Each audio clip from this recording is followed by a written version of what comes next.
কোচবিহার পুরসভার চেয়ারম্যানকে ঘিরে অপসারণের জল্পনা তুঙ্গে।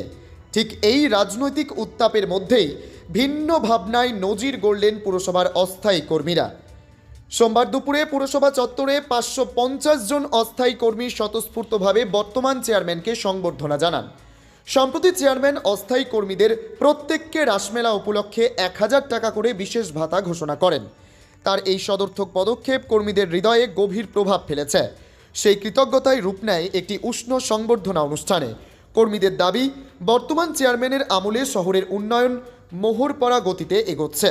পাশাপাশি কর্মীদের বেতন, পরিষেবা ও প্রশাসনিক সহযোগিতা সবই আগের তুলনায় অনেক বেশি স্বচ্ছ ও নিয়মিত। তাদের ভাষায়, আমাদের কাজের পরিবেশ উন্নত হয়েছে, বেতন সময় মতো মিলছে, শহরও বদলে যাচ্ছে। তাই এই চেয়ারম্যানকে আমরা চাই। চেয়ারম্যানকে ঘিরে চলা রাজনৈতিক অনিশ্চয়তার মাঝেও কর্মীদের এই সংবর্ধনা স্পষ্ট করে দিল, শহরের ভিতরকার মানুষের আস্থা তার দিকেই বেশি। উন্নয়নমুখী মানসিকতা, কর্মী বান্ধব সিদ্ধান্ত ও প্রশাসনিক দক্ষতার কারণেই অস্থায়ী কর্মীদের কাছে তিনি আজ একজন নির্ভরযোগ্য নেতা। তারা প্রত্যেকেই চেয়ারম্যানের উপর প্লিজড এবং আমরা মনে করি যে রবীন্দ্রনাথ ঘোষ চেয়ারম্যান থাকলে পরে যেমন পৌর এলাকার উন্নয়ন হবে, যেমন পৌর এলাকার পৌর পরিষেবা, নাগরিক পরিষেবার মান উন্নয়ন হবে, যেমন আমাদের যেটা ব্যক্তিগত বিষয়, আমাদের বেতন, আমাদের সুযোগ সুবিধা সমস্ত কিছু আমরা সঠিকভাবে পাবো এবং পাচ্ছি। হ্যাঁ, সঠিকভাবে আমরা পাবো। তো সেই হিসেবে আমরা অলরেডি পাচ্ছি এবং আগামী দিনে আমাদের সুযোগ সুবিধাগুলো যেন আমরা আরও ভালোভাবে পাই, তার জন্য আমাদের দাবি যে এই চেয়ারম্যান থাকলেই আমরা সমস্ত সুযোগ সুবিধা আমরা শুধু শ্রমিক কর্মচারীদের পক্ষ থেকে তবে সংগঠন না, এটা যেমন ঠিক আমরা কর্মীদের যদি পরিস্থিতি যেদিকে যাচ্ছে আগামী দিনে নতুন করে সংগঠন হতেই পারে, এতে কোনো সন্দেহ নেই। বলছি দাদা যে তাদেরও সংসার প্রতিপালন করা অসহনীয় অবস্থা হয়ে গেছে। 7,000 টাকা কিচ্ছু না। আজকাল মানে 2টা লাউয়ের ডোয়া কিনতে গেলেও 10 টাকা লাগে। সুতরাং এক আটি শাক কিনতে গেলেও 5 টাকা লাগে। জাল কিনতে গেলে 100 টাকার বেশি কেজি। কী খাবে মানুষ? মমতা ব্যানার্জি কিছুটা চাল ডাল আটা টাটা দিচ্ছে, বিভিন্ন লক্ষ্মীর ভাণ্ডার দিচ্ছে দেখে কোনো রকমে তারা, বা অন্যান্য কাজ করছে দেখে কোনো রকমে রয়েছে। কিন্তু বাচ্চা কাচ্চার কাপড় চোপড় এগুলো নিয়ে, সব অসুখ বিসুখ নিয়ে কিন্তু চলতে পারছে না তারা।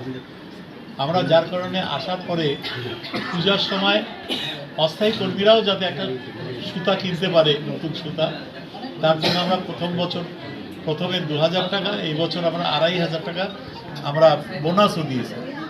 তো এবার আমরা রাসমেলায় আমরা ভাবলাম যে সমস্ত শ্রমিক কর্মচারীদের একটা নির্দেশ জারি হয়েছিল, পদত্যাগ করতে বলা হয়েছিল। আপনারা শ্রমিক কর্মচারীরা বলছেন চেয়ারম্যানের উপরে প্লিজ।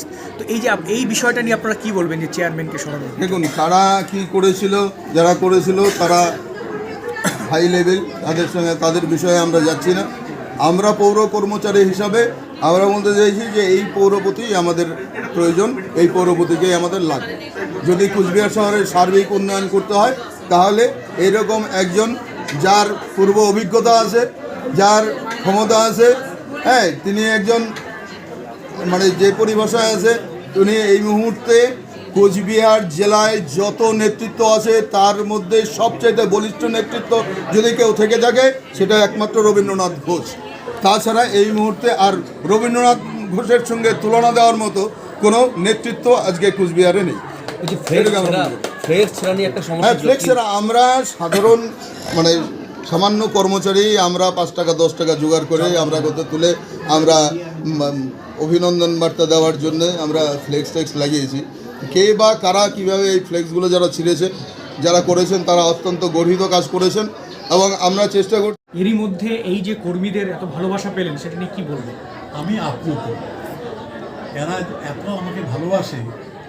আজকে যদি আমি অফিসে না আসতাম তাহলে হয়তো কোনোদিন বুঝতেই পারতাম।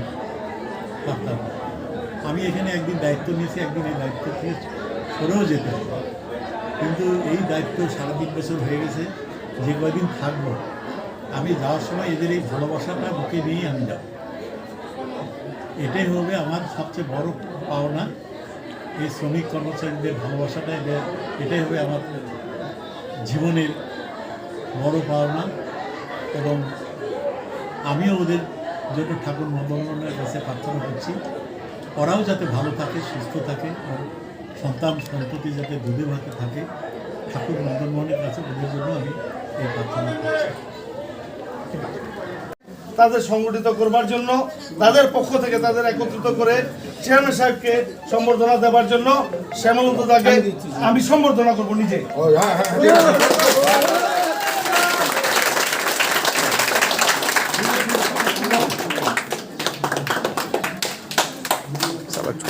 এই চেয়ারম্যান যিনি আছেন ইনি কিন্তু শ্রমিক কর্মচারীর কথা চিন্তা ভাবনা করেন।